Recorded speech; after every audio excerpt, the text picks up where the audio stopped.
जे विजयी झालेले होते आणि इतर ज्यांना पराजय हा स्वीकारावा लागला अशा सगळ्यांची चर्चा केल्यानंतर काही मुद्दे समोर आलेले आहेत।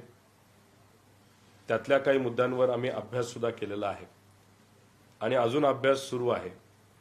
पण एक गोष्ट इथं मला स्पष्ट करायची आहे की आम्ही सत्तेत आलो नाही म्हणून आम्ही नाराज आहे असं नाही। सत्तेत येईल नाही हा विषय दुसरा, पण आमचा कुठेतरी एक अंदाज होता काही झालं तरी आम्ही 124 ते 130च्या खाली येणार नव्हतो आणि वरती जब काय आकडा होता तिथं स्पर्धा होती, चुरशीची लढत होती। अनेक उमेदवार हे प्रामाणिकपणे तिथं लढले, मनापासून लढले। आम्ही तिथं सभेला गेलो, साहेब गेले, अनेक इतर महत्त्वाचे नेते तिथं गेले। तिथं जो उत्साह होता सभेमध्ये, कुणी भाड्यावर पैसे देऊन आणलेले लोक तिथं नव्हते। एवढा उत्साह असताना कुठे मोठ्या प्रमाणात नाराजगी ही सरकारवर त्या ठिकाणी असताना सुद्धा सोयाबीन, कपाशी, बेरोजगारी, महिला सुरक्षेचा विषय अतिशय महत्त्वपूर्ण तिथं असताना, दुधाचा प्रश्न महत्त्वपूर्ण असताना सुद्धा जे काही निकाल लागले ते निकाल स्वीकारण्यासाठी उमेदवार सोडा, कार्यकर्त्यांपासून लोकांपर्यंत कोणालाही हा निकाल एवढा सहजपणे महायुतीला कौल मिळेल असं वाटत नव्हतं। काही मुद्दे इथं सांगतो। एक तर ईव्हीएम मशीनवर 6 कोटीपेक्षा जास्त मतदान तिथं झालं, पण महत्त्वाचं काय की 5,33,000 मतदान हे पोस्टल बॅलेटवर झालं। पोस्टल बॅलेटवर जेव्हा मतदान होतं त्याच्यामध्ये काही प्रमाणात अंदाज आपल्याला येतो की या महाराष्ट्रामध्ये काय होणार आहे। याच्यामध्ये आपण जर बघितलं तर ईव्हीएम पोस्टल बॅलेटला जर आपण एनडीएला बघितलं तर 43.3% पसंती होती आणि तसंच महाविकास आघाडीला आपण बघितलं तर 43.1% अशी पसंती होती। पण जेव्हा ईव्हीएम मशीनकडे आपण वळलो आणि ईव्हीएम मशीनची मतमोजणी सुरू झाली तेव्हा आपण जर बघितलं तर 49.5% हे एनडीएकडे गेलं आणि तिथं आम्ही 43 वरून डायरेक्ट 35 वर तिथं आलो। म्हणजे 0.2% बॅलेटवर आमचा फरक होता महायुतीने आमच्या, तो डायरेक्ट 14% तिथं गेला। आता ह्याच्यामध्ये आपण आकडेवारी जर घेतली आमदारकीची तर असा अंदाज होता की एनडीएचे 141 उमेदवार निवडून येतील आणि त्याच्यामध्ये आमचे 137च्या आसपास उमेदवार निवडून येतील बॅलेट पेपरच्या अनुषंगाने। कारण का सर्वे आपण जेव्हा करतो तेव्हा 1,50,000 नाही तर 2 लाख असे सॅम्पल घेतो, त्याच्यावरनं आपण अंदाज काढतो महिला पुरुषचा प्रॉपर मिक्स करून की कुठली पार्टी सत्तेत येईल, त्याला आपण प्री पोल पोस्ट पोल अशा पद्धतीने तिथं म्हणत असतो। त्यात आमचे 137 येतील असं वाटत होतं, 141 आमचे जे कुठले सर्वे होते त्याला 137च्या आसपास आम्ही तिथं येत होतो। पण जेव्हा ईव्हीएम मशीन सुरू झाले तेव्हा क्लीन स्वीप म्हणजे 234 हे महायुतीचे निवडून आले आणि आम्ही डायरेक्ट 50 वर तिथं आलो। आता आपण जर बघितलं तर 2019ला आमदारकीचं इलेक्शन जेव्हा आपण बघितलं असेंब्लीचं, त्याच्यामध्ये बॅलेट पोस्टरवर काँग्रेस 45 दिसत होतं, किती निवडून आले 44 आले। 101 बीजेपी दिसत होतं, किती आले 105 आले। बॅलेटवर इंडिपेंडंट 12 दिसत होते, 13 आले। शिवसेना 56 दिसत होतं बॅलेटवर, किती निवडून आले 56 आले। आम्ही 60 दिसत होतो, ते 54 आम्ही तिथं निवडून आलो। म्हणजे बॅलेटची मुवमेंट, बॅलेटमध्ये जे काय आपल्याला दिसतं आणि ऍक्च्युअली जे दिसतं आपल्या मशीनवर ईव्हीएम ते समानच्या आसपास असतं, नाही तर ±2-3% असतं। 13%चा डिफरन्स तिथं नसतो। महाराष्ट्र पार्लमेंट 2024चं आपण जर घेतलं तर शिवसेना उद्धव ठाकरे साहेबांना 13 येतील असं वाटत होतं, बॅलेटवर आले 10। तिथं काँग्रेसला 6 वाटत होते, आले 8। तिथं आम्हाला 11 वाजत, तिथं इंडियन नॅशनल काँग्रेस जर आपण घेतली तर कुठेतरी 11च्या आसपास येतील असं वाटत होतं। भारतीय जनता पार्टी बॅलेटवर 12 दिसत होतं, 9 आलं। शिवसेना 6 वर 6 आलं आणि नॅशनल दादांची पार्टी 0 दिसत होतं, 1 तिथं आलं। आणि अशा पद्धतीने म्हणजे बॅलेट साधारणपणे समान तिथं वोटिंग तिथं दाखवत असतं। हेच आपण जर हे घेतलं हरियाणा पॅटर्न, तर हरियाणामध्ये पोस्टल बॅलेटवर काँग्रेस 73 दिसत होतं, आलं 37। बीजेपी 16 दिसत होतं, आलं 48। आता ह्याच्यात अजून एक मोठा फरक झालेला आहे। एक तर बॅलेट आणि ह्याच्यावर मी तुम्हाला अंदाज सांगतो। दुसरं वोटिंगमध्ये मोठ्या प्रमाणात वाढ झालेली आहे. म्हणजे आता पार्लमेंट 2014 आणि असेंब्ली 2014 याच्यामध्ये 37 लाखाची वाढ झाली होती. 7.6% मतदारांनी ज्यांनी मतदान केलं त्याच्यात वाढ झाली होती. त्यानंतर 14 आणि 19 पार्लमेंट, 14 असेंब्ली आणि 19 पार्लमेंटमध्ये 16 लाख. त्यानंतर 19 पार्लमेंट आणि असेंब्ली 19 याच्यामध्ये 11 लाखाची वाढ झाली होती. पार्लमेंट 24 आणि असेंब्ली 19चा फरक काढला तर 20 लाख आहे. पण आत्ताची खासदारकी आणि आत्ताची आमदारकी ह्याच्यामध्ये जर आपण फरक काढला तो हा फरक येतो 74 लाख. म्हणजे 74 लाख लोकांनी अतिरिक्त मतदान लोकसभा आणि विधानसभामध्ये तिथं केलेलं आहे. माझ्या मतदारसंघामध्ये 40,000ली वाढ तिथं झालेली आहे. ते आकडे मी तुम्हाला देतो. आता आमचं म्हणणं एवढंच आहे की ही जी मोठी वाढ झालेली आहे याच्यात गाड्या मोठ्या प्रमाणात लागल्या असत्या. त्या गावामध्ये सुद्धा एक चर्चा झाली असती, अरे जबरदस्त वोटिंग वाढले, खूप मोठ्या प्रमाणात लोकांची गर्दी आहे. ठराविक बूथ सोडले जिथं मतदान जास्त आहे पण बूथ 2च आहे. जिथं 3 बूथ पाहिजे होते तिथं 2 असल्यामुळे तिथं 9 वाजेपर्यंत चाललं. पण बहुतांश बूथवर मतदान पटकीने संपलं होतं. तर 74 लाख ही जी ग्रोथ तिथं झालेली आहे त्याच्या खोलात जर आपण गेलो, भोसरीला 1 लाखाची वाढ लोकसभा आणि विधानसभा झालेली आहे आणि तिथं बीजेपीचा उमेदवार निवडून आला. त्यानंतर पनवेलमध्ये 87,000, मावळमध्ये 72,000, शिरूर जिथं अशोक बापू निवडून येतील असं आम्हाला वाटत होतं तिथे 71,000. आणि ही मेजॉरिटी जी वाढ झाली जिथं जिथं झालेली आहे तिथं महायुतीचा उमेदवार मोठ्या प्रमाणात निवडून आलेला आहे. तुम्ही जर सोशल मीडिया नाही तर टीव्हीवर काही चर्चा बघितल्या, शिर्डीमध्ये काही विद्यार्थ्यांनी मतदान केलं अशी तुम्ही चर्चा ऐकलेली आहे. काही जसं आपलं कन्नड आहे तिथं जेवढं मतदान आहे त्याच्यापेक्षा कितीतरी जास्त मतदान ईव्हीएम वर झालंय. त्यात ईसीआय म्हणजे इलेक्शन कमिशनने एक्सप्लेनेशन दिलं, पण ते एक्सप्लेनेशन सुद्धा आपण टॅली केलं. त्याच्या मोठ्या प्रमाणात तिथं आपल्याला फरक हा त्या ठिकाणी दिसतोय. आता ह्याच्यामध्ये आपण जर बघितलं तर पोस्टलवर 56% भाजप दिसत होतं, ईव्हीएम मध्ये डायरेक्ट 90%वर गेलंय. शिंदे गट 35% पोस्टलवर दिसत होतं, डायरेक्ट 70%वर गेलंय. अजितदादा 40% दिसत होतं, 69वर गेलंय. आणि आम्ही बघितलं काँग्रेस 55% दिसत होतं, 14वर आले. ठाकरे 68% दिसत होतं, 21वर आले. आणि पवार गट 43 वरनं डायरेक्ट 11%वर तिथं आलेला आहे. त्यामुळे हे मोठे तिथं फरक आहेत. त्याच्याच बरोबर ईव्हीएम मध्ये काही गोष्टी म्हणजे 95 मतदारसंघ आहे ज्याच्यामध्ये 19 मतदारसंघात ईव्हीएम मध्ये जास्त मतं आढळली आणि 76 मतदारसंघ असेल ज्याच्यामध्ये ईव्हीएम मध्ये कमी मतं आढळली. असे 95 एका न्यूज चॅनलनी सुद्धा ते कव्हर केलं होतं. 95 ठिकाणी तिथं मतामध्ये फरक जाणवत होता मशीन आणि ऍक्च्युअल C17 मध्ये. पण त्यात बघितलं 84 ठिकाणी एनडीए जिंकलंय, 10 ठिकाणी एमव्हीए जिंकलंय आणि एका ठिकाणी AMIM तिथं जिंकलेलं आपण सगळे बघू शकतो. त्याच्याच बरोबर काही मतदारसंघामध्ये कराड उत्तर बाळासाहेब पाटील 90,935, पाटण सत्यजित पाटणकर 9,935, दोघांना सेम. त्यानंतर कराड दक्षिण 1,01,50 हे पृथ्वीराज चव्हाणांना. प्रभाकर घारगे सातारा जिल्हा 1,03,46, तसंच कोरेगावला, तसंच फलटणला, तसंच नाशिक जिल्ह्यामध्ये सुहास कांदे 1,38,000, माणिकराव कोकाटे 1,38,565, नरहरी झिरवळ 1,38,622, छगन भुजबळ साहेब 1,35,023. त्याच्याबरोबर आपण हिरानाम खोसकर 11,75,75, नितीन पवार 11,19,19, दिलीप बनकर 1,20, राहुल असं जर आपण बघितलं तर याच्यामध्ये कुठं ना कुठंतरी एक प्रेडिक्टेड लॉजिकचा वापर जर केला असेल मशीनमध्ये तर मग अशा पद्धतीने आकडेवारी येऊ शकते असं काही तज्ज्ञांचं तिथं मत आहे. अणुशक्ती नगरला सुद्धा 17व्यापर्यंत आमचा उमेदवार हा प्लस होता.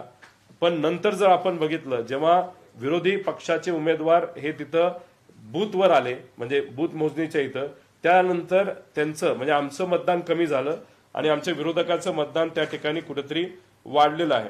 त्याच्याचबरोबर बॅटरीचं प्रमाण जर बघितलं तर त्यांनी सांगितली बॅटरी फार पॉवरफुल होती म्हणून मतमोजणीच्या दिवशी 99%च्या बॅटऱ्या आपल्याला सापडल्या. मग आम्हाला प्रश्न असा आहे की मग काही ठिकाणी 70% होती, काही ठिकाणी 76% होती, 80% होती आणि काही ठिकाणी बॅटरी 0% गेली होती. मग तुम्ही 99ला जे लॉजिक देता बॅटरी जबरदस्त आहे, तेच लॉजिक खरं जर बघायला गेलं तर बाकीच्याला ते लॉजिक बसत नाही.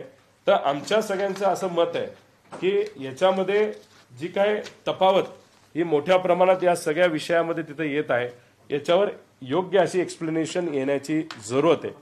आमचं मत, आम्ही रडीचा डाव खेळतोय असं अजिबात नाही, पण उमेदवारांना आम्ही जवळून ओळखतो. ज्या पद्धतीने त्यांनी प्रचार केलाय, प्रसार केलाय, लोकांपर्यंत गेलेले आहेत. 2019ला काही उमेदवार आमचे हारले होते, पण त्यावेळेस त्यांनी कुठेही असं मन व्यक्त केलं नाही अरे आम्ही हारायला नको पाहिजे होतो. ते म्हणाले आम्ही कुठेतरी कमी पडलो. पण आज जर बघितलं की 5 वर्ष त्या लोकांनी सत्ता नसताना सुद्धा काम केलं, पण तरी सुद्धा ते आज हारलेले आहेत आणि मोठ्या मोठ्या मार्जिनने तिथं हारलेले आहेत. त्यामुळे आमच्या सगळ्यांचं मत असं आहे की इलेक्शन कमिशननी आमची एक मागणी मान्य करावी. 4 दिवसासाठी मोठे कॅमेरे लावा, भारी कॅमेरे लावा. ज्या ठिकाणी तुम्हाला ईव्हीएम आम्ही सांगू ते ईव्हीएम तुम्हाला द्यायचे, तिथं ते ईव्हीएम आम्ही खोलणार, बघणार, आमचे तज्ज्ञ येणार.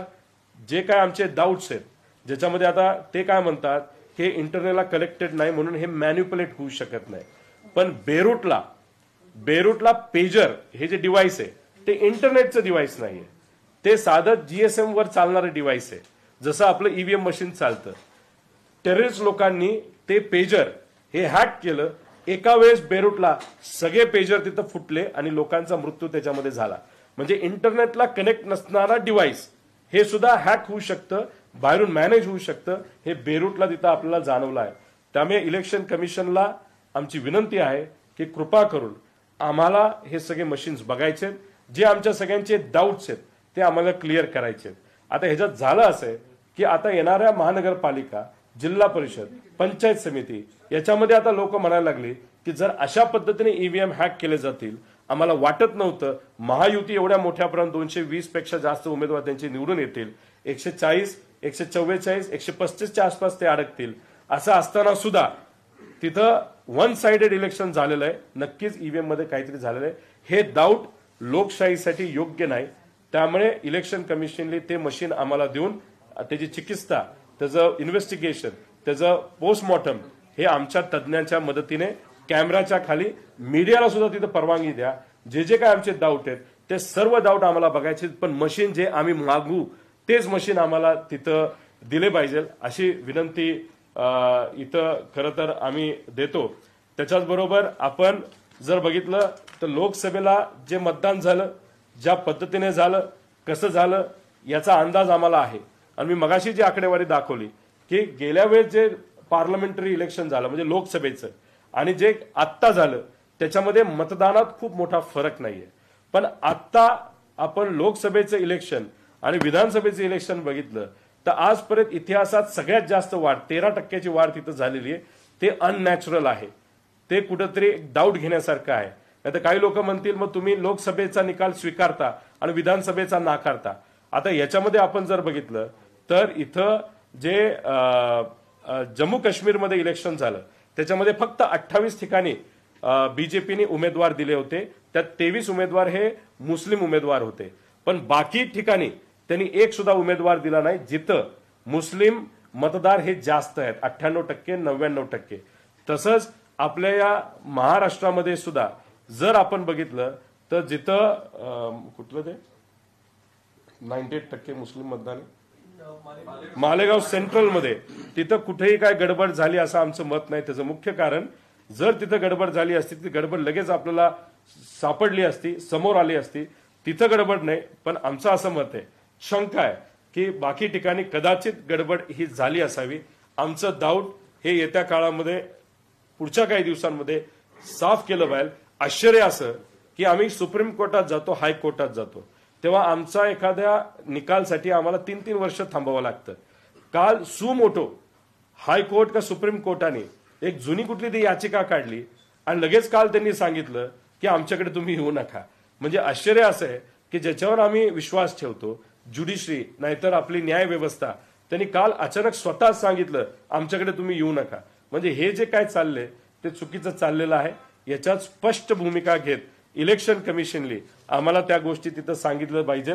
त्याच्याचबरोबर फॉर्म 20 हा जो फॉर्म असतो तो लोकसभेचा सुद्धा अजूनपर्यंत मिळाला नाही.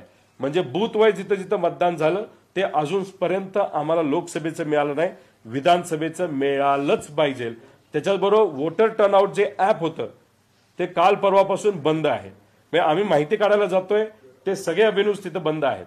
त्यामुळे आम्ही ज्या बूथवर आम्ही संवेदनशील बूथ सांगितले, जिथं आम्ही सीसीटीव्ही कॅमेरे लावा असं सांगितलेलं आहे, आता तिथं सुद्धा आम्ही विनंती केलेली त्या सीसीटीव्ही कॅमेऱ्याचं फुटेज आम्हाला पाहिजे. C17 आमच्याकडे असतात. 17A हा जो फॉर्म असतो तो आम्हाला तिथं लागणार आहे. 20 नंबरचा फॉर्म आम्हाला तिथं लागणार आहे. जे जे काय उमेदवार मागतील, आमची पार्टी मागेल ते आम्हाला द्यावं. आणि ते जे मशीन आहे त्या मशीनचं पोस्टमॉर्टम हे सामान्य लोकांच्या समोर व्हिडिओवर आणि तिथं असणाऱ्या कॅमेरा समोर आणि आमच्या तज्ज्ञांच्या समोर हे 4 ते 5 दिवसामध्ये झालं पाहिजे. गेल्या वेळेस संधी दिली होती, 15 मिनिटांसाठी दिली होती. 15 मिनिटात आपल्याला काही स्पष्ट होत नाही. त्यामुळे आम्ही तज्ज्ञ आणू, हिंमत असेल तर इलेक्शन कमिशनली आम्ही सांगेल ते ईव्हीएम पुढे आणत त्याच्यावर चर्चा करण्याची खऱ्या अर्थाने तिथं जरूरत आहे.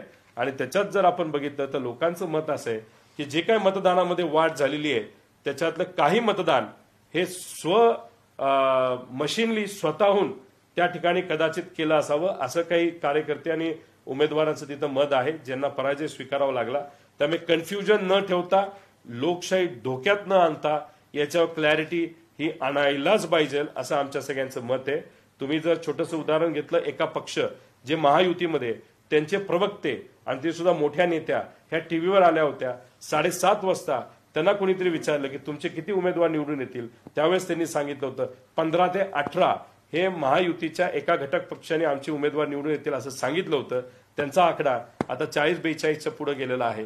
आता ह्याच्यात जर नेते आणि पदाधिकारी प्रवक्त्यांनाच कॉन्फिडन्स नव्हता आणि नंतर जे घडलं ते फार वेगळं घडलं, तर याच्या मागे कोण, ह्याच्या मागे काय आहे? आणि हे सगळ्या मशीन ज्या गुजरातवरनं आणल्या होत्या, म्हणजे आमचे सगळे प्रोजेक्ट गुजरातला गेले आणि गुजरातले आम्हाला काय दिलं असेल तर ईव्हीएम मशीन दिलं. आणि ते ईव्हीएम मशीन मधून जेव्हा वोट मोजणी झाली त्याच्यात सर्वात मोठं कन्फ्युजन आज या महाराष्ट्रामध्ये कुठेतरी आहे. त्यामुळे ईव्हीएमचं मशीन याच्यामध्ये आपल्या महाराष्ट्राची जी काही लोकशाही आज अडकली असं आपल्या सगळ्यांना म्हणावं लागेल.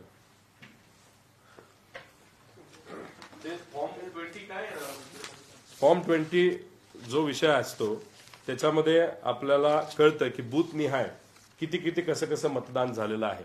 आता ह्याच्यावर क्लॅरिटी आणण्यासाठी इलेक्शन कमिशननी पुढाकार घेऊन, एक तर आमचा तो अधिकार आहे, लोकसभेला सुद्धा अधिकार होता, त्यांनी तो फॉर्म द्यायला पाहिजे होता, जो दिला नाही. आता आमची मागणी आहे लोकसभेचा पण द्यावा आणि आम्हाला आता या विधानसभेचा सुद्धा लवकरात लवकर द्यावा. तो फॉर्म त्यांच्याकडे आहे.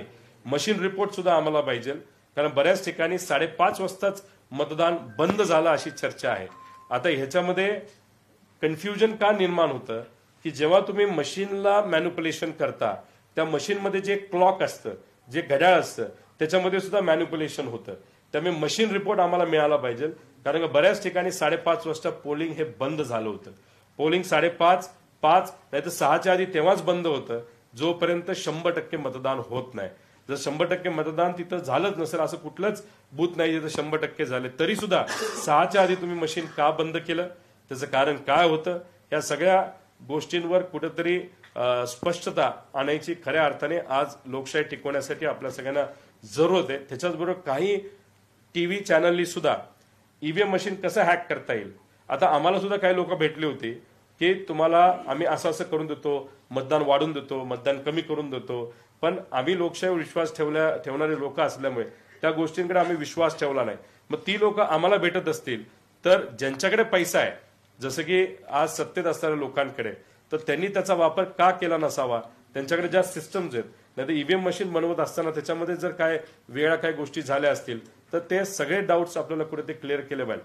याच्यात आम्ही मान्य करतो की जे काही इतर योजना आहेत सरकारच्या, समजा लाडकी बहीण योजना असेल, पैशाचा वापर, दडपशाहीचा वापर, गुंडांचा वापर, याच्यामुळे 2-3% मतं इकडे तिकडे गेली असतील, नाही तर 4% गेली असतील, पण 13, 14, 15% मतदान हे याच्यामुळे हलवू शकत नाही.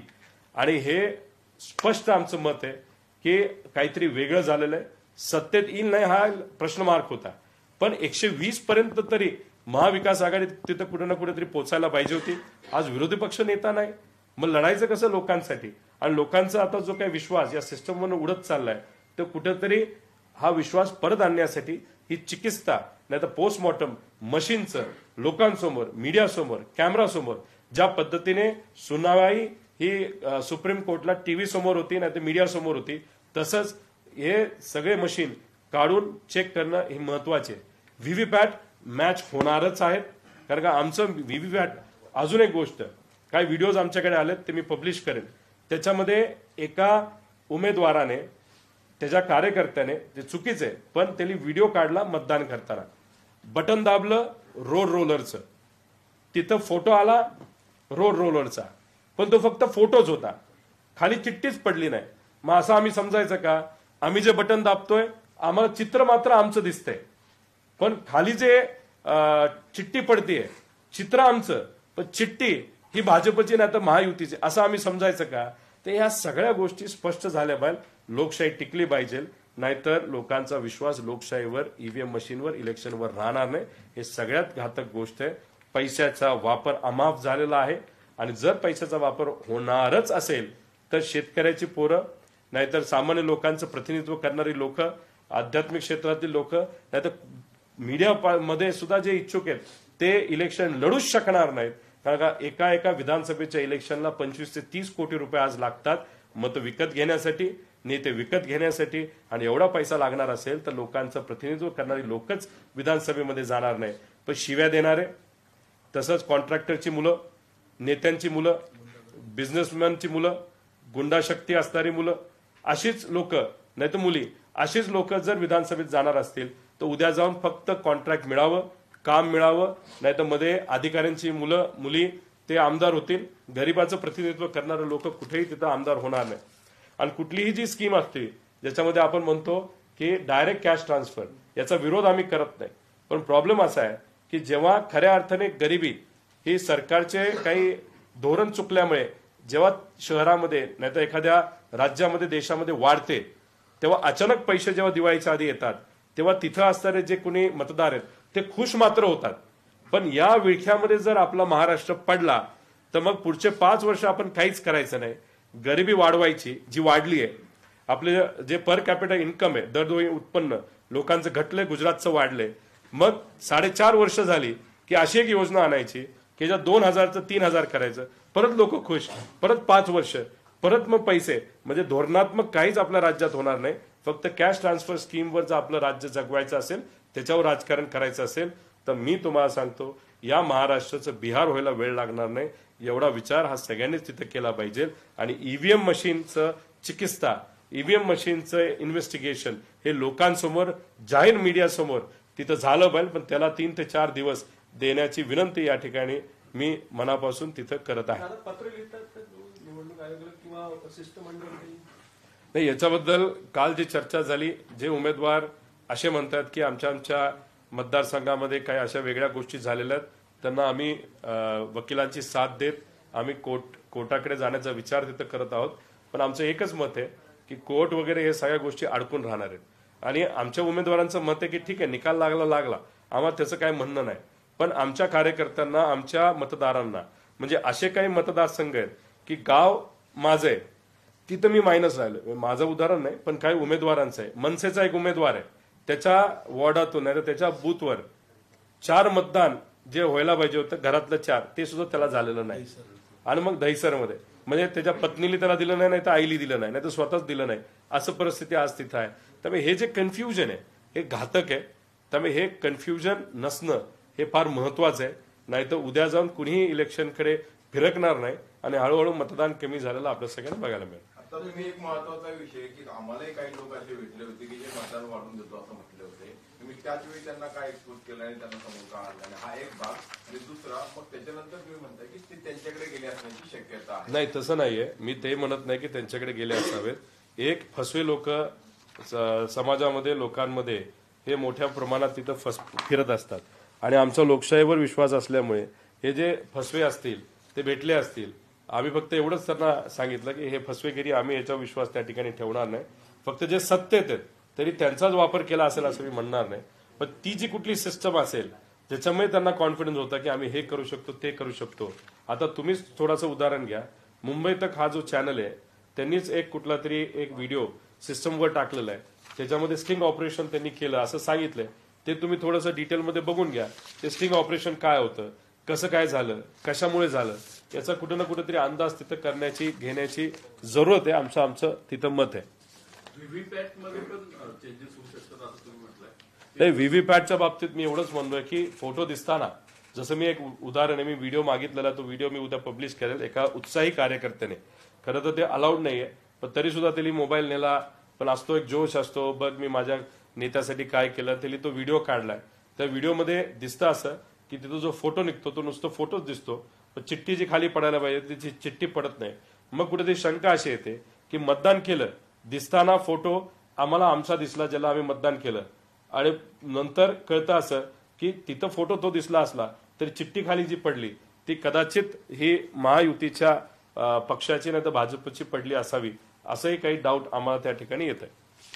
17C फॉर्म तुम्हाला दिलं होतं सर्व उमेदवारांना, तर तू तर टॅली होता असं तुम्ही म्हणता मतदान 78 लाख वाढलं किंवा C-17 फॉर्म म्हणजे मतदान किती झालं मशीनवर, आणि आपल्या म्हणजे आपण जेव्हा मतमोजणी करतो म्हणजे त्या दिवशी मतदान किती झालं त्याचा तो पुरावा त्या ठिकाणी असतो. त्याच्यात कुणी केलं, कसं केलं अशी काही नावं तिथे लिहिलेली नसतात. फक्त मतदान किती झालं म्हणजे आपल्याला किती मशीनचा टाइम किती होता, क्लोजिंग टाइम किती होता, असं बरंच काय त्याच्यामध्ये लिहिलेलं असतं आणि सह्या असतात. बस त्याला फक्त टॅली नंबरचा असतो. विषय एवढाच आहे की समजा त्याच्यामध्ये झाले 1000 मतदान, पण त्या 1000 पैकी आम्हाला जे काय असेल की समजा फक्त 900 लोक तिथं आली, जर 100 हे कोण का मशीनलीच केलं का काय झालं हे बघण्यासाठी सीसीटीव्ही कॅमेरा तिथं जे होते त्याचं फक्त आउटपुट तुम्ही द्या. त्या सीसीटीव्ही कॅमेराचं आम्ही आउटपुट तिथं बघू. आता काही जसं शिरूरमध्ये काही करमाळ्याची लोक तिथं आढळली, काही साताऱ्याची लोक तिथं आढळली. आता समजा शिर्डीमध्ये काही लहान कॉलेजच्या मुलांनी मतदान केलं असं तिथं शंका आहे. तर या सगळ्या गोष्टी आपल्याला बघावं लागेल. काही ठिकाणी त्याच मतदारसंघामध्ये एक व्यक्ती 2 ठिकाणी सुद्धा मतदान केलंय अशी चर्चा आहे, दुबार नावं आहेत. त्यामुळे हे सगळ्या गोष्टी कुठेतरी बघण्याची जरूरत आहे असं आमचं सगळ्यांचं मत आहे.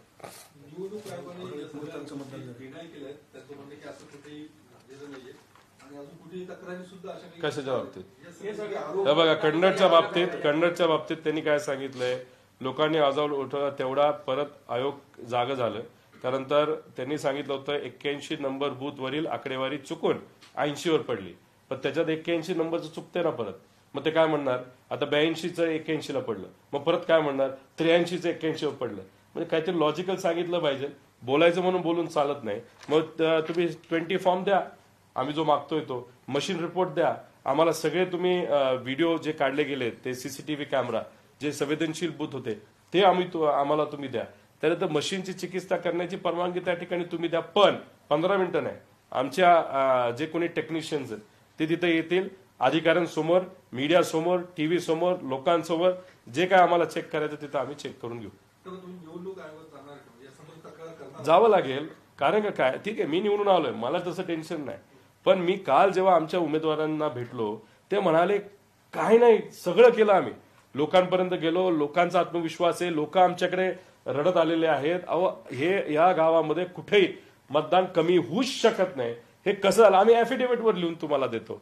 अशा परिस्थितीमध्ये जे दडपण आमच्या उमेदवारांवर आलंय, एवढं सगळं करून लोकांची सेवा केली, कोरोनामध्ये सेवा केली, बरंच काय आम्ही शिक्षणाला मदत केली, आम्ही लोकांपर्यंत वेगळ्या वेगळ्या माध्यमातून तिथं पोहोचलो. आणि ह्या सगळ्या गोष्टी होऊन सुद्धा जर मतदानच मिळत नसेल आणि मतदान ठीक आहे 5-6 हजारांनी पडणं, डायरेक्ट 50-50, 60-60 हजाराचा जो फरक येतो, आम्ही विश्वासच ठेवू शकत नाही. ही जी आमच्या उमेदवारांची परिस्थिती झाली ती कुठेतरी समजून घेऊन मला असं वाटतं की चिकित्सा करण्याची त्या ठिकाणी जरूरत आहे. तुम्ही निवडून आले तेव्हा अजित पवारांनी सभा घेतली नाही म्हणून ते कारण ठरलं असं ते परवाच्या दिवशी म्हणत होते. तुम्हाला त्याचं वाटतं का ते जे बोलतात? आमचं मत होतं की मोदी साहेबांची आणि अमित शहा साहेबांची जी सभा तिथं ठरली होती ती व्हायला पाहिजे होती. मग माझं मताधिक्य वाढलं असतं. त्यामुळे आज कुणी काय बोलू शकतं. मग अमित शहाची सभा तिथं कॅन्सल झाली ना, का कॅन्सल झाली ते तर तुमच्याच पक्षाचे नेते. त्यानंतर देवेंद्र फडणवीस साहेब तिथं प्रचाराला का नाही आले, मग तिथं नड्डा आले हात हलवला, टाइम असताना सुद्धा हात हलवून निघून गेले. मग आता म्हणायचं का नड्डांना पाहिजे होते, राम शिंदे पडले बाहेर. उगाच काहीतरी तुम्ही विषय घेऊन तिथं बोलत आहात आणि एक वेगळं भावनिक आणि भांडवल करण्याचा प्रयत्न करत आहात. म्हणजे 2019ला असंच तुम्ही भावनिक झाला खापर विखे पाटलांवर फोडलं, मागच्या दरवाज्यानी तुम्ही तिथं MLC घेतली, आता परत तुम्ही रडताय MLC आहातच, आता मंत्रिपद मिळालं पाहिजे. त्यामुळे हे जे काय भावनिक नाट्य त्यांनी काल तिथं केलं त्याच्यामध्ये आमचा प्रश्न एवढाच आहे, मग तुमचे भाजपचे मोठे मोठे नेते का तिथं तुमच्या प्रचारासाठी आले नाहीत ते तुम्ही स्पष्टपणे लोकांना सांगा. राम शिंदे नाही, अजित पवार जे बोलले त्याच्यावरती मी प्रतिक्रिया विचारत होतो तुमच्या. अजित पवार म्हटले माझी सभा झाली असती तर काय झालं असतं. आता अजितदादांच्या सभा जिथं जिथं व्हायला पाहिजे होता तिथं का नाही झालं याचाही अभ्यास आपण तिथं करूया. बारामतीमध्ये अजितदादा एकच दिवस घालवायचे, आता त्यांना 10 दिवस का तिथं घालवायला लागले याचाही आपल्याला अभ्यास करावा लागेल. आता तुम्ही जर बघितलं इलेक्शन डिक्लेअर झाल्यापासून इलेक्शन हुसतंय, जो काय काळ त्याच्यामध्ये गेला, जर दादा बारामतीमध्ये कमी आणि बाहेर जास्त त्यांनी फिरले असते तर चांगलं झालं असतं, पण त्यांना फिरता नाही आलं. त्यामुळे वेळ मर्यादित असल्यामुळे त्यांनी त्यांचे उमेदवार जिथे आहेत तिथं जाण्याची पसंती केली असावी म्हणून ते तिकडे गेले असतील. आता दादा वेगळ्या पक्षाचे नेते आहेत, त्यांच्याबद्दल मी तिथं काय बोलणार. त्यांची कॉमेंट अशी होती की थोडक्यात वाचले ते, थोडक्यात निवडून आले, मी जर तिथं सभा घेतली असती तर काय झालं असतं. म्हणजे मग आमचं हे म्हणणं आहे, अमित शहा साहेबांनी, मोदी साहेबांनी, नड्डा साहेबांनी भाषण करायला पाहिजे होतं. माझं मतदान 20,000 वाढलं असं जसं लोकसभेत झालं तसं. आज ठाकरे गटाची बैठक पार पडली ज्यामध्ये स्वबळावरती लढण्याचा विचार ठाकरे करतात. विचार आहे, चर्चा आहे, त्यांचं जेव्हा काही फायनल होईल तेव्हा आपण त्या बाबतीत जास्त स्पष्टपणे बोलून घेऊ. पण त्यांचं मत हे महानगरपालिका मुंबईच्या बाबतीत असावं, तिथं एकटे त्यांना लढायचंय. आता उद्या जाऊन असंही ठरू शकतं की ज्या काही स्थानिक स्वराज्य संस्था आहेत त्याचे काही इलेक्शन निवडणूक लागतील ते त्या जिल्ह्याला तिथं असणारे नेते ठरवतील, त्या पद्धतीने तुम्ही तिथं लढलं पाहिजे असंही कदाचित निर्णय घेतला जाऊ शकतो. जोपर्यंत उद्धव ठाकरे साहेब तिथं प्रेस घेऊन बोलत नाहीत तोपर्यंत फक्त चर्चेला आपण खरं समजून कुठलाही तिथं निर्णय घेऊ नये असं मला वाटतं. या निवडणुकीत शरद पवारांचे वोट ट्रान्सफर झाले नाहीत मातोश्री म्हणजे शिवसेनेला, असं काही आमदारांचं म्हणणं आहे. मशालीला वोट ट्रान्सफर झाला नाही त्याच्यामुळे पराभव झाला. आमदारांनी जाऊन सांगितलं. कसं आहे, आता शेवटी त्यांना जे वाटतं त्यांनी तिथं सांगितलेलं आहे, आम्हाला जे वाटतं ते आम्ही सांगितलेलं आहे. पण मी जो मुद्दा आज घेतला तो पार्टीच्या पलीकडे जाऊन होता, तो त्यांच्या गटासाठी सुद्धा होता, काँग्रेससाठी सुद्धा होता, आमच्यासाठी सुद्धा होता. म्हणजे विदर्भामध्ये लोक अक्षरशः सोयाबीन त्यानंतर कपाशी याचे भाव कमी असल्यामुळे तिथं मोठ्या प्रमाणात अडचणीत आलेले आहेत. तिथं ज्या पक्षाने बाहेरून कापूस आणला, ज्या पक्षाने सोयाबीनवर लक्ष दिलं नाही, ज्या पक्षाने दुधावर लक्ष दिलं नाही, अशा पक्षाला जर तिथं जास्त मतदान होते आणि ते निवडून येतात, याच्यावरनं मला असं वाटतं की काहीतरी चुकतंय, काहीतरी कुठंतरी पाणी मुरतंय. ते कुठं मुरतंय एवढं फक्त कळावं. ते कळत असताना लोकशाही मार्गाने सगळ्यांसमोर ते चिकित्सा झाली पाहिजे असं आमचं प्रामाणिक मत आहे. ठाकरे गटाच्या आमदारांचं हे पण म्हणणं होतं की मौर्यातनं बाहेर पडायचं आणि कट्टर हिंदुत्ववादी भूमिका घ्या, अशा पद्धतीची भूमिका आजच्या बैठकीत त्या आमदारांनी मांडली. ठीक आहे, आता त्याच्याबद्दल न राऊत साहेबांनी स्पष्टीकरण दिलं, न उद्धव ठाकरे साहेबांनी स्पष्टीकरण दिलं, न आदित्य ठाकरेंनी स्पष्टीकरण दिलं की अशी अशी चर्चा झाली आणि असं असं आमचं मत आहे आणि मग आम्ही त्याच्यावर ही भूमिका घेत आहोत. फक्त चर्चेतून आपण एखादा निर्णय घेणं हे योग्य नाही. काल आमच्या बैठकीत काय चर्चा झाली ही स्वतः मी तिथं बोलून दाखवतोय आणि त्याच्यात बहुतांश ठिकाणी जे काही कन्फ्युजन आहे नाही तर डाऊट आहे ईव्हीएम मशीनचं हे मी तिथं आपल्या सगळ्यांसमोर तिथं व्यक्त केलं. ईव्हीएम संदर्भात तुमच्याकडे एवढी चर्चा झाली, त्याचवेळी मग आत्मचिंतन म्हणून बाबा आपल्या काय चुका झाल्या, उदाहरणार्थ अनेक ठिकाणी बंडखोरी आपण थांबू शकलो नाही, 20 पेक्षा जास्त ठिकाणी बहुधा तुमच्या मैत्रीपूर्ण लढती मविवामध्येच झालेल्या आहेत. नाना पटोले आणि उद्धव ठाकरे यांच्या संदर्भात तो मुख्यमंत्री पदावरचा विषय किंवा तो संघर्ष, या सगळ्या गोष्टींवरती कधी तुम्ही चिंतन करणार नाहीत का?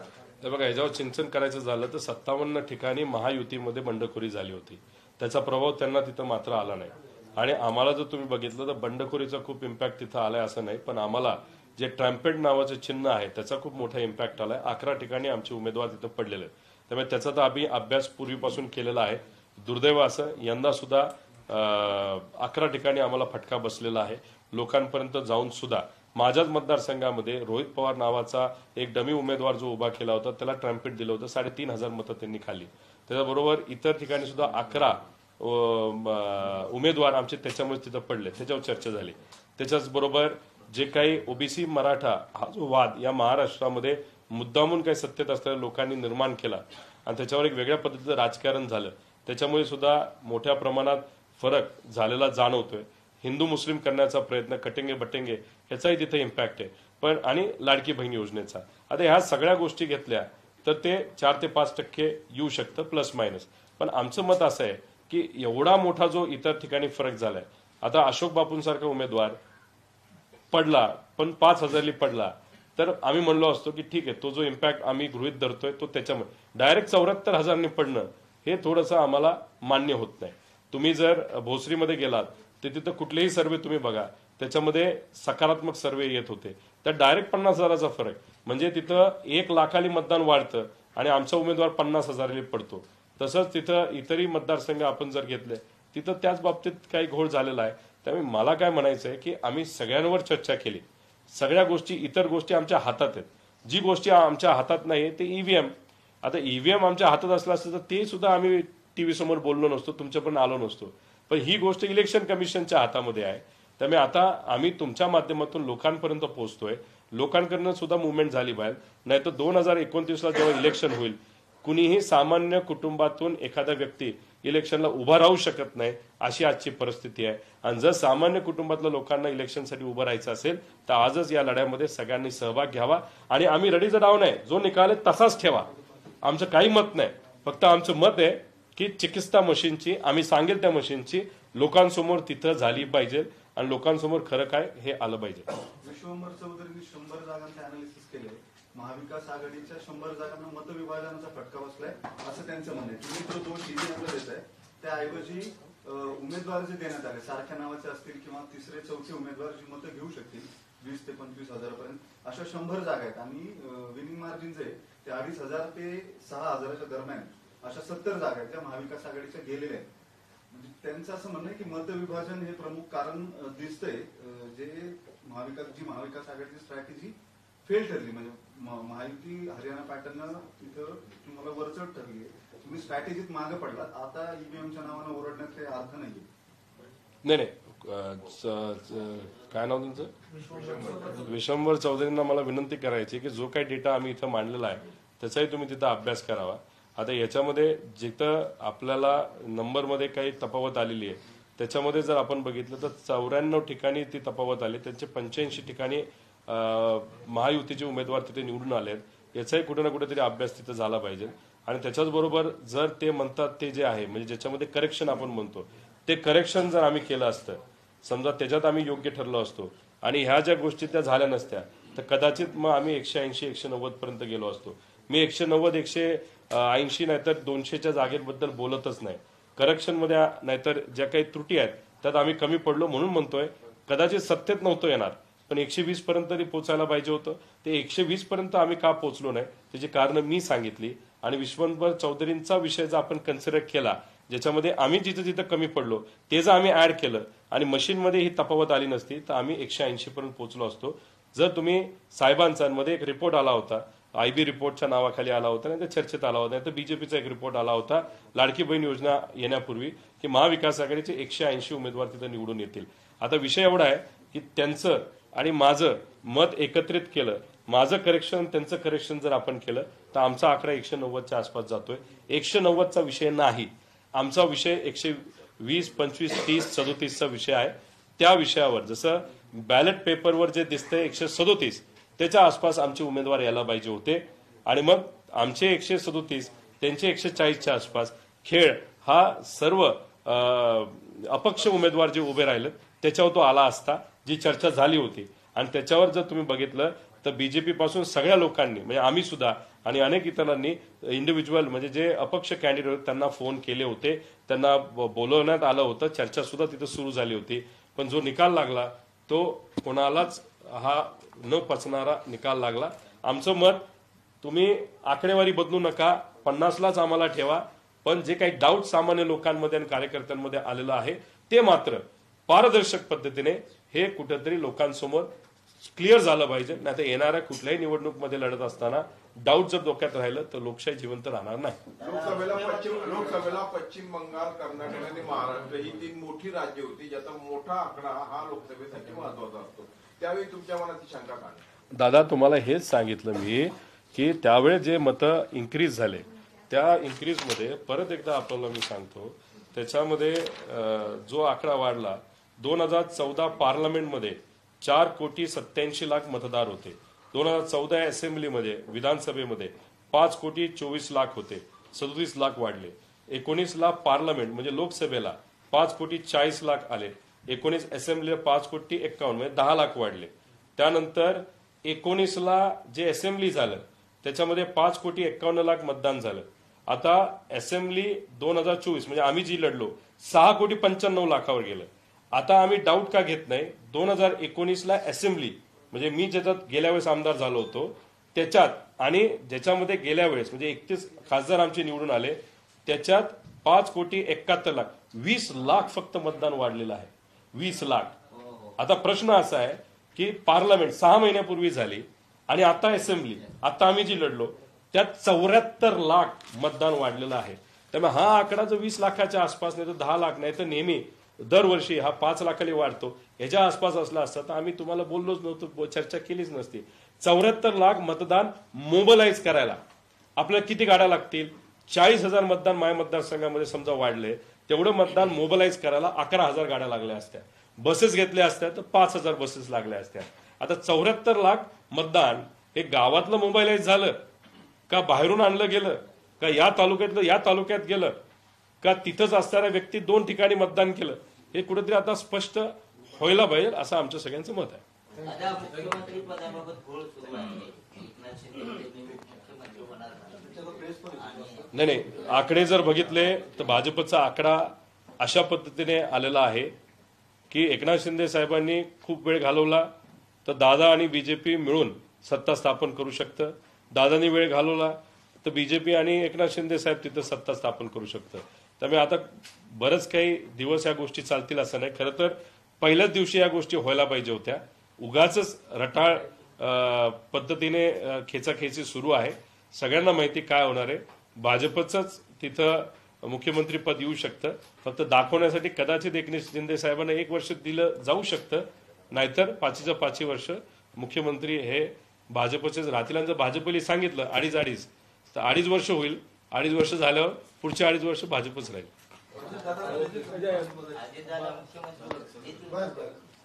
दिलं तर चांगली गोष्ट आहे. आम्ही सुद्धा त्या गोष्टीचं स्वागत करू, अभिनंदन करू. पण भाजपला तुम्ही चांगल्या पद्धतीने जर ओळखत असाल तर भाजप सहजपणे अजितदादांना मुख्यमंत्री बनवतील असं नाही. एकनाथ शिंदे साहेबांना सुद्धा बनवणार नाही. पण गेले 2.5-3 वर्ष एकनाथ शिंदे साहेब असल्यामुळे आता एकनाथ शिंदे साहेबांना मागण्याचा अधिकार आहे, म्हणून फक्त ते थोडंसं पुढं मागे करत आहेत. जर त्यांना गेल्या 2.5-3 वर्षात मिळालं नसतं तर मग एकनाथ शिंदे साहेबांनी सुद्धा मागितलं नसतं. त्यामुळे शेवटी भाजपला ताकद खूप मोठी मिळालेली आहे. मुख्यमंत्री हा भाजपचाच झाला तर होईल. फक्त कोण होईल? देवेंद्र फडणवीस साहेब होतील का आपल्या महाराष्ट्रातलाच एक भाजपचा नेता जो 2019ला त्याला तिकीट नाही मिळालं, तो केंद्रात जाऊन त्यांनी चांगलं काम केलं, अशा व्यक्तीला दिलं जाईल हे मात्र सांगता येणार नाही. बावनकुळे असं म्हणतात की बोलू नका तर उरलेले आमदार पण आमच्याकडे येतील, जे राष्ट्रवादीचे असतील शिवसेनेचे असतील. आल्यानंतर त्या बाबतीत चर्चा करू. पालकमंत्री पदाबाबत आता म्हणजे वादविवाद सुरू झालेत. म्हणजे आम्ही मुख्यमंत्री खरं ना, आता पालकमंत्री नाशिक पुणे जे महत्वाचे रायगड येतात त्यांच्यात वाद सुरू आहेत. महायुतीत खिचडी झाली असं वाटतं नाही. आता शेवटी तो त्यांचा अधिकार आहे. त्यांना मॅन्डेट तसं मिळाले, कसं मिळालं हा प्रश्न वेगळा. पण मिळालं असेल तर त्यांना कोणाला द्यायचं तर ते. आता गेल्या वेळेस पण बऱ्याच लोकांनी कोट बीट जॅकेट शिवून ठेवलं होतं, त्यांना मिळालं नव्हतं, तर त्यांचा अधिकार पहिला असावा. त्यामुळे थोडंसं वादविवाद होतील. बरीच काही चर्चा आपल्या टीव्हीवर बघायला मिळेल. जे काही आपण सोप ऑपरा ज्याला म्हणतो, नाहीतर जे काही पारंपरिक आपण चॅनल्स तिथं बघतो ते जरा काही दिवस बंद करून फक्त न्यूज चॅनल जरी बघितले तरी आपल्याला एंटरटेनमेंट पुढचे बरेच दिवस बघायला मिळेल असं मला वाटतं. इंडिव्हिज्युअल नको.